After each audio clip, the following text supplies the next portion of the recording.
Hey, what is up, Omni athletes? If you have not registered yet for the 2019 Future of Sport Conference, do it today. Go to live.theomniathlete.com. This conference is truly going to transform the way you look at sport, the way you compete in sport, and if you are a coach or a leader who's working to bring sports consciousness into your team, into your organization, into your client base, whoever it is that you serve, and you need help building that bridge in translating the practices of higher consciousness, the practices of meditation, mindfulness, EFT, training principles around energetics and embodiment, and how that all translates into athletic performance and in a way that you can communicate its value, and by extension, the value you deliver in being able to bring that work to sport and to the world. This is the conference for you to be at. We are going to have an incredible list of speakers and teachers that all have gone through the journey of translating that work, that value, that power into athletic performance and into peak performance for sport, for life, through movement. So be there July 19th through 21st in San Francisco. The Future of Sport Conference. Go to live.theomniathlete.com to register today. Grab your ticket. We'll see you guys in San Francisco. Hi, everyone. Welcome to another episode of Omni Athlete.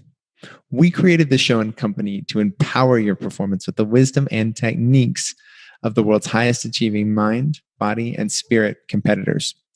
Okay, so today's guest is an elite endurance athlete preparing to row 3,000 miles across the Atlantic as a solo rower this December in the Atlantic Challenge. Guided into the world of endurance racing as a way to heal his depression, since his first triathlon, he has run over 40 marathons, completed 2 Ironmans as a top 5% finisher, and completed a 145-mile ultramarathon. Driven by more than just grit, what's allowed him to succeed in some of his most trying moments of competition has been his connection to love and his community, a force that has literally ripped him off the ground mid-race to help him push the edges of his potential. It's my pleasure to introduce to Omni Athlete, Terence Steinberg. Welcome to the show, Terence. Thank you so much. I'm really glad to be here. So we got a chance to connect at the Human Performance Summit in Boulder. And one of the reasons why I reached out is you had this really powerful story of how you approach the relationship between grit and love. So I'd love to start there, either with that story or what those words and those energies mean to you. Yeah, thank you. So grit is an interesting concept because we hear so much about it, almost to the extent that we idolize this idea. But what I feel is, on a personal level, it doesn't resonate with me. And when I ask other people, they say the same thing. So I just noticed there's this big gap between what we perceive in others and what we know to be true for ourselves. And what is that gap? Like what is it that we perceive grit to mean, and what is it actually experienced in our body? So when we see it in other people, it's this rolled up experience of many different things happening at once. We observe resilience, we observe determination, and we call it that, but that's not what you're actually feeling. I mean, when you are going through something incredibly difficult, you're not doing it because you're motivated. That doesn't even show up. If you're doing it because you love what you're doing or you love what you're creating as a result. And so in that moment, when I think about moments where I had to dig really, really deep, the source of power is not this kind of thing you're achieving or this goal as much as being present in that moment or dedicating that activity to something greater. When you talk about loving what you do, where was the shift for you in really saying, wow, this, whether it's endurance racing as a whole or triathlons, whatever it may be, when did you start to feel that shift take over for you? Gosh, that's a good question. And it's hard because it happened incrementally at times, but there were certain moments looking back where I say, okay, that was a watershed moment. Yeah. You know, I grew up on 5 acres where it was a 10-minute walk to the nearest neighbor, and a lot of time to myself. Older siblings had left, and often I was hours and hours, or even a day or more days, by myself in the woods. And so I developed more of a connection with nature, a kind of connection with things bigger than myself. And looking back, that's been a theme as I race and as I journey, because the amazing thing about endurance sports, there's no defense, right? So you don't wish ill on anybody else around you. And so you can focus on something other than what the other people are doing. It's all about your head. And then where does that energy come from? So you're about to embark on a journey that is going to literally put you next to nature, square in the elements for how long will the journey take you? It's 3,000 miles, right? Like how long is it going to be? And tell me where some of the desire for that came from. So it'll take 2 to 3 months. Wow. 2 months if I manage to pull off rowing 2 marathons a day. If I don't hit that target, it'll be closer to 3 months on the sea by myself. Wow. So hearing that you've spent time by yourself as a kid, right? That there is a willingness to be with yourself, and that's not a scary endeavor. I think for a lot of athletes, whether we know it or not, we go through these moments where it's really scary to be by ourselves, right? Internally, as much as anything. Rowing that kind of distance is going to truly put you up against the inner edges that that you may have touched, you may not have. What do you expect to come out of this journey? So one of the things that really got me interested is the ability, the unique experience that transforms you as a person. On the other side of this road, you don't step off the boat the same person who got on. Fundamentally, we all have that same kernel of who we are and what powers us, and that we're all these human beings. But after going through this experience, you're different. And I think you're different in 2 important ways. And this is what attracted me. On the one hand, you have achieved something that on the surface seems impossible. You have rowed across an ocean by yourself. All logic would tell you that's impossible. And so when you do it, you cultivate this quiet confidence, and that allows you to be optimistic about what else you can do in your life, what else we can solve together in the world. The problems we see that appear intractable, we can do something about them. That's change number 1. But optimism and courage are dangerous if they're not anchored and balanced by humility. And every day on that ocean, you never forget how small you are. You don't get on the other side and say, I have conquered the ocean. You get to the other side and you say, I survived. I know exactly who is boss, and I know how small I am. And so it's that humility and courage that together you cultivate through this race. And that's what drew me to it, where it's a really transformative experience. And then you can use that and apply it to being a change maker in the world after. That's incredible, Terence. And the energy that comes up for me is 2 things. First, so when you now look at races and look at events, and maybe this has been something that's built up for you as you've done more and more races, has the ability to transform been, the way you look at whether to do a race or not? It's evolved a lot. It's evolved a lot as I've matured and changed my perspectives and priorities on this. The very first triathlon I did, in a sense, that same motivation was there, that same desire. As you mentioned earlier, I was going through a period of depression, and I just felt like I didn't have much to lose by signing up for this thing and trying. And it completely changed my outlook. I felt myself grow. I felt myself develop new abilities, and that was amazing. That kind of got me hooked. Over time, that still is the case, but at a much bigger level. So I learned, first of all, you don't need to increase your ambitions incrementally. That actually choosing something you have no evidence to suggest you can do is the best way to completely change your outlook on life and who you are and what is possible. So that's actually now how I pick what I'm going to do next. I try to pick something that scares the shit out of me, where I say, I have no idea how I'm going to pull this off, but other people have done it. I can do it too, and I'm going to figure it out. What keeps athletes in particular, but people in general, from choosing to take those personal moonshots, do you think?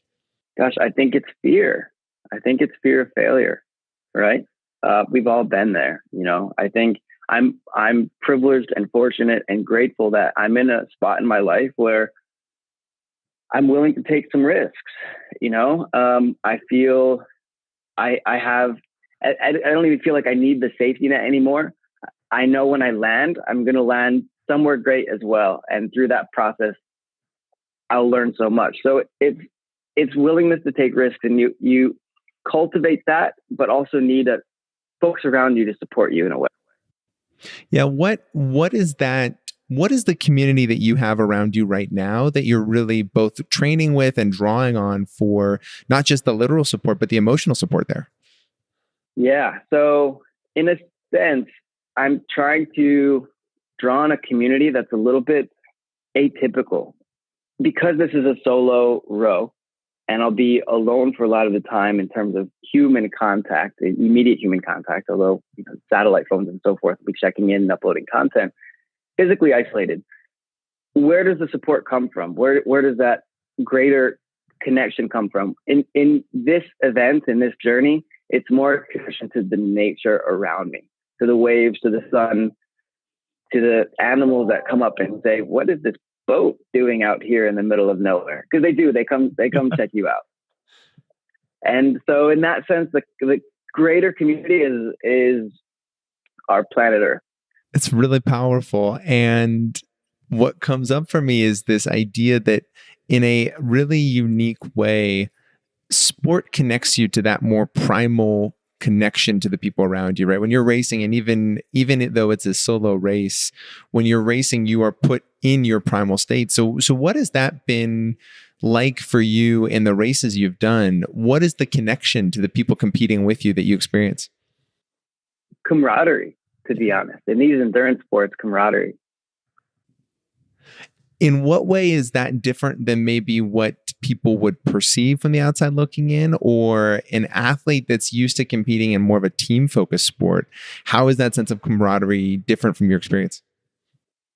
Yeah. So whether I'm being passed or I'm passing someone else, I like to put a hand on the person's back and bring them along. We're both going to run faster when we're challenging each other to push a little bit harder, and it's ultimately it's your time that matters. It's not the person next to you's time. You can't control that. You can move them forward, with you, and that's fun. And so in doing that, you both reach a new level. And it's that at the end of the day, we all have our own motivation to be in there, right? Some of us are running away from trauma. Some of us are running towards resolving it. But a lot of people have a story that brought them into the sport. A lot of people have a background of substance dependency. I've definitely been challenged with that at times in my own life. And so there's a value and a community in this where we're saying, look, whatever brought you to this today, let's be in this moment together, be here together, and see what we can do. Terence, where did the awareness the self-awareness you have, where has that come from to be able to really say, hey, I can see when I'm moving towards or away from something, right? Like trauma as an athlete, for you to just bring that out into the open, it's so cool because so many athletes, we experience trauma on an emotional level, a psychological level, and a physical level in ways that we really don't often appreciate. So where has that, and I don't know if it's self-awareness, but maybe the willingness to say, hey, these are things that I've either gone through or I'm going through, and the ability to just speak it as truth. As a kid, sports, and so many people would relate to this. Sports, you go out on the field and that's where you get to be present. And anything that was going on in my world, that's where I could just be myself, experience life from a new angle. And so I think that was kind of in my core, in a way, something I knew intrinsically. And then as I began doing endurance racing specifically to overcome depression, and it helped me not just reach a baseline, but push myself to a new level, then I realized there's a lot more here. And so it became my not just a coping mechanism, but a way to process and reflect. That time on your own. Often I'm not listening to music. It's my way of meditating. And so it was natural to me to learn to use it to cultivate more self-awareness through that journey. Terence, this has been energizing. Wow. Before I ask my final question, where can these guys go to connect with you online? So the Atlantic Row is actually called the United World Challenge. So let's link up online. Website is unitedworldchallenge.org. And I'm sharing the journey of getting to the start line this December under all of the United World Challenge accounts. So please follow along with the adventure from now until December, and then the 3 months at sea after that. Okay. So Terence, we call this show Omni Athle. This company was started with the idea of answering the question, what does it take to be the ultimate mind, body, and spirit competitor? So the final question of the show is, what does it mean to you to be an Omni athlete? Mind, body, and spirit competitor. So I think it's integrating all of those things. You can call on them at once. I mean, when I think about my most powerful moments as an athlete, it's almost an out-of-body experience. You know, you mentioned that 145-mile race at mile 135 with 10 miles to go. I was so beaten and broken, and yet I managed to make those next 10 miles my fastest in the whole race. I'd given up on myself hours and hours and hours before. And as I accelerated to this finish line, I had a bit of an out-of-body experience myself, watching myself do something that seemed impossible just hours before. And so it's really integrating those and seeing your body as a vehicle, but not your ceiling. It's not your threshold. It's just what you use. And the bigger power is in your mind and spirit. Terence, thank you for being on the show. Wow. Guys, number one, check out Terence online and go support what he is doing with the United World Challenge and rowing across the Atlantic. Like, there is something so beautiful, challenging, and energizing about pitting yourself not against nature, but with nature to face your own inner edges the way Terence is. And it's a reminder to all of us, we don't need to row across the Atlantic to experience and connect to those inner edges. And if you have that desire to find moonshots for yourself as a competitor or in life, Terence is the person to follow and connect to and see what that experience is like. Go check him out. And until next time, thank you guys for listening to this episode of Omni Athle. Hey, what is up, guys? Thank you for watching another episode of Omni Athle. Please, please, please go like and subscribe to our podcast. That is our goal right now, is just to build this community as big as we possibly can, and we need your help to do it. So like and subscribe, share our content, guys. If this content adds any value to your world, if it helps you perform, connect, go deeper, go wider, whatever it is that it does for you, if it provides value, all we ask is that you share our content and help grow this community. We can't accomplish our goal of elevating global consciousness through sport without you. You are an integral part of this mission and this purpose, and we need your help. So please go like, subscribe, and share our content, and continue to help us build and grow this community that is truly motivated to not just elevate consciousness, but elevate and shift the very culture of sport so that we can truly experience the athletic experience in a brand new and energizing way for so many people, guys. So thank you, and please like and subscribe. Until next time.